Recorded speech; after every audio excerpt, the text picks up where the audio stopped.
Everyone welcome back to our channel Swastha wonders. నా intermediate fasting 100 days ఛాలెంజ్లో ఇది day 81. నేను 16:8 విండో చేస్తున్నా. 16 hours fasting, 8 hours eating window. నా eating window morning 9 to evening 5 o'clock. ఈరోజు morning 9 o'clockకి రాగి అంబలి ప్రిపేర్ చేసుకున్నా. ఇది కంప్లీట్ మా గ్రాండ్ పేరెంట్స్ని అడిగి తెలుసుకుని అయితే చేశాను. ఫస్ట్ టైం అయితే ట్రై చేశాను రాగి అంబలిని. రాగి జావ అయితే నేను రెగ్యులర్గా ప్రిపేర్ చేస్తాను, కానీ అంబలి ఫస్ట్ టైం అయితే ప్రిపేర్ చేస్తున్నాను. దీనికోసం అయితే ఫస్ట్ 1 గ్లాస్ టీ గ్లాస్తో రాగి పౌడర్ తీసుకుని అందులో సేమ్ అదే గ్లాస్తో 1 గ్లాస్ వాటర్ వేసుకుని ఈ పౌడర్ అంతా మిక్స్ చేసేసుకుని పక్కన పెట్టేసుకున్నాను. సాఫ్ట్గా అయ్యేంత వరకు మిక్స్ చేసుకుని తర్వాత ఒక స్టవ్ పైన ప్యాన్ పెట్టేసుకుని అందులోకి ఏ గ్లాస్తో అయితే రాగి పౌడర్ తీసుకున్నానో సేమ్ అదే గ్లాస్ తోటి 1.5 గ్లాస్ వాటర్ తీసుకోవాలి. వాటర్ బాగా హీట్ అయిన తర్వాత అందులోకి రాగి పౌడర్ మిక్స్ చేసుకున్నది ఉంది కదా, ఇదంతా కూడా దీనిలో వేసేసి మొత్తం అంతా బాగా ఉడికించుకోవాలన్నమాట. సిమ్లో పెట్టేసి బాగా కుక్ చేసుకోవాలి.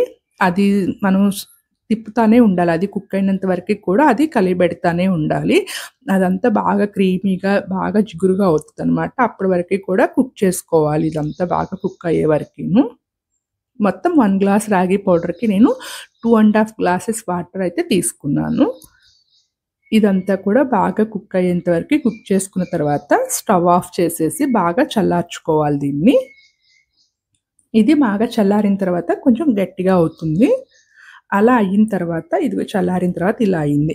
ఇలా అయిన తర్వాత ఒక గిన్నెలోకి మనకి సరిపడినన్ని, అంటే నేను మనం వాటర్ తాగే 250 ml గ్లాస్ ఉంటుంది కదా, ఆ గ్లాస్ తోటి 2 గ్లాసెస్ వాటర్ అయితే ఒక గిన్నెలోకి తీసుకుని అందులోకి ఈ రాగి పిండి మనం కుక్ చేసుకున్న రాగి ఇది ఉంది కదా, దాన్ని చిన్న చిన్న బాల్స్గా చేసేసి వేసుకోవాలి. కావాలంటే రౌండ్ షేప్ అయినా చేసుకోవచ్చు. నేను జస్ట్ నార్మల్గా అలా వేసేసాను.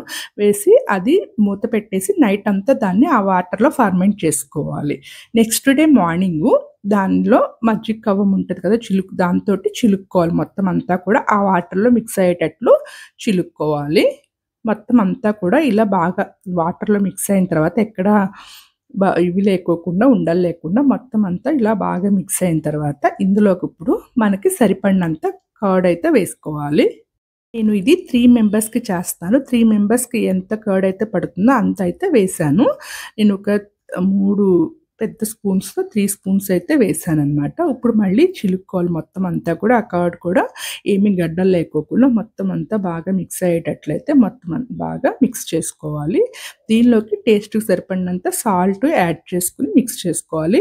అయితే చాలామంది కావాలి అంటే జీలకర్ర పౌడర్ కూడా యాడ్ చేసుకుంటారు. బట్ నేను ఇది ఎర్లీ మార్నింగ్ తీసుకుంటున్నాను కాబట్టి నేను ఏమీ స్పైసెస్ యాడ్ చేయదలుచుకోలేదు. ఓన్లీ కొంచెం సాల్ట్ అయితే యాడ్ చేసుకున్నాను. ఇదంతా బాగా మిక్స్ అయ్యేంత వరకు బాగా చిలుక్కోవాలి. ఇలా చిలికిన తర్వాత అంతా మిక్స్ అయింది అనుకున్న తర్వాత ఇంకా తీసుకోవడం. కావాలి అంటే కొంతమంది ఆనియన్స్ కూడా పెట్టుకుని తీసుకుంటారంట. బట్ నేను ఏమీ యాడ్ చేయలేదు, జస్ట్ కొంచెం సాల్ట్ యాడ్ చేశాను అంతేను. చాలా బాగుంది ఈ రెసిపీ అయితే. మన గట్ హెల్త్కి కూడా చాలా మంచిది. కొంచెం ఎక్కువ ఫర్మెంటెడ్ రైస్ బౌల్స్ లేకుంటే ఇట్లా ఎర్లీ మార్నింగ్ టైంలో ఇలా రాగి అంబలి ఇలాంటివి తీసుకుంటే చాలా మంచిది. నేనైతే ఈ మధ్య రీసెంట్గా స్టార్ట్ చేశాను ఇలా తీసుకోవడం అయితేను. ఇదంతా బాగా మిక్స్ అయిన తర్వాత ఇంకా ఒక గ్లాస్లోకి తీసుకుని, ఇది నేను 3 మెంబర్స్కి చేశాను కదా, ఒక గ్లాస్లోకి తీసుకుని అయితే నేను తీసుకున్నాను. ఇది మార్నింగ్ బ్రేక్ఫాస్ట్ టైంలో అయితేను. ఇంకా 10 o'clock అంటే 9 o'clock అయితే ఇది తీసుకున్నాను కదా, 10 o'clock టైంలో ఒక యాపిల్ తీసుకున్నాను చిన్నది. ఇంకా ఆఫ్టర్నూన్ లంచ్లోకి వచ్చేసి వైట్ రైస్, చిక్కుడుకాయ పెసరపప్పు ఫ్రై, కొంచెం మ్యాంగో పిక్కులు, కొంచెం కర్డ్ అయితే తీసుకున్నా. ఇంకా ఈవినింగ్ డిన్నర్లోకి స్పెషల్ రెసిపీ అయితే ప్రిపేర్ చేసుకున్నా. ఇది అందరికీ ప్రిపేర్ చేశాను, ఫ్యామిలీ అందరికీను. ఓట్స్ ఇంకా సోయా చంక్స్తో అయితే కట్లెట్స్ ప్రిపేర్ చేశాను. రెసిపీ కోసం ఫస్ట్ స్టవ్ పైన ఒక గిన్నెలో వాటర్ పెట్టేసుకుని హీట్ చేసుకోవాలి. వాటర్ బాగా మరుగుతున్నప్పుడు ఇప్పుడు సోయా చంక్స్ ఒక గిన్నె నిండా తీసుకుని వేసుకోవాలి. సోయా చంక్స్ కొంచెం లోపలికి ప్రెస్ చేస్తే అన్ని వాటర్లోకి వెళ్ళిపోతాయి కదా, వాటర్లోకి వెళ్ళంగానే స్టవ్ ఆఫ్ చేసుకోవడమేను. అవి వాటర్లోకి వెళ్తే ఏంటంటే అవన్నీ కూడా సోక్ అవుతాయి, సాఫ్ట్ అవుతాయి అనమాట. అవి సాఫ్ట్ అయిన తర్వాత అంటే ఒక 15 minutes అలా వదిలేసి తర్వాత దాన్ని ప్రాసెస్ చేసుకోవాలి. ఇవన్నీ కూడా సోక్ చేసుకుని ఒక 15 minutes పక్కన పెట్టేసుకోవాలి. సోయా చంక్స్ కొంచెం తీసుకునేటప్పుడు మంచిగా చూసి తీసుకోవాలి, లూజ్వి తెచ్చుకోకూడదు. ఇంకా ఇప్పుడు ఒక మిక్సీ జార్ తీసుకుని అందులోకి ఒక బౌల్ నిండా ఓట్స్ తీసుకుని అయితే మిక్సీ జార్లో యాడ్ చేసుకుని ఫైన్గా పౌడర్ చేసుకోవాలి. మనం సోయా చంక్స్ ఎన్ని తీసుకున్నామో సేమ్ అదే క్వాంటిటీ ఓట్స్ కూడా తీసుకోవాలి. క్వాంటిటీ అయితే కరెక్ట్‌గా అట్లయితే సరిపోతుందనమాట. ఇలా ఫైన్‌గా పౌడర్ చేసుకున్న తర్వాత ఒక బౌల్‌లోకి ఈ పౌడర్ అంతా కూడా యాడ్ చేసుకోవాలి. ఇప్పుడు ముందుగానే మనం సోయా చంక్స్ సోక్ చేసుకొని పక్కన పెట్టుకున్నాం కదా హాట్ వాటర్‌లో. అవన్నీ కూడా స్క్వీజ్ చేసుకోవాలి. దానిలో ఉండే వాటర్ అంతా స్క్వీజ్ చేసేసేయాలి. సోయా చంక్స్ వాటర్ ఎక్కువ ఉంటాయి. మళ్ళీ రెసిపీ సరిగ్గా రాదు. అందుకని బాగా స్క్వీజ్ చేసుకొని అప్పుడు మిక్సీ జార్‌లోకైతే యాడ్ చేసుకోవాలి. లేకుంటే మరీ అంటే వాటర్ కంటెంట్ ఎక్కువగా ఉంటే టిక్కీస్ అయితే రావు. బాగా స్క్వీజ్ చేసి అప్పుడైతే దాన్ని మిక్సీ చేసుకోవాలి. ఇలా మిక్సీ చేస్తే సరిపోతుంది. ఇదంతా కూడా ఓట్స్ పౌడర్ ఉన్న బౌల్‌లోకైతే యాడ్ చేసేసుకోవడమేను. మొత్తం అంతా యాడ్ చేసుకున్న తర్వాత ఇందులో సన్నగా చాప్ చేసుకున్న ఆనియన్స్, ఇంకా క్యారెట్ తురుము యాడ్ చేసుకోవాలి. ఇంకేమీ అవసరం లేదు. ఈ 2 సరిపోతాయన్నమాట వెజిటబుల్స్. ఇవి యాడ్ చేసుకున్న తర్వాత ఇందులో ఒక హాఫ్ టేబుల్ స్పూన్ జీలకర్ర యాడ్ చేసుకోవాలి.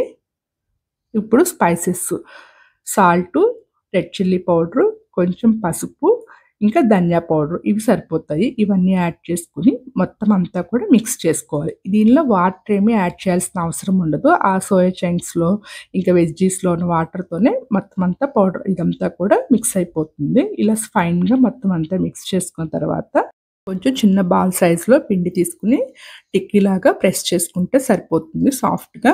మనకి మాక్సిమం వస్తాయి. ఒకవేళ బై చాన్స్ ఎవరికైనా రాకోకుండా ఉంటే కొంచెం శనగపిండి అయినా వేసుకోవచ్చు. No problem. బట్ నీట్‌గా వచ్చేస్తాయి. ఇదిగో ఇలా వస్తాయి కదా!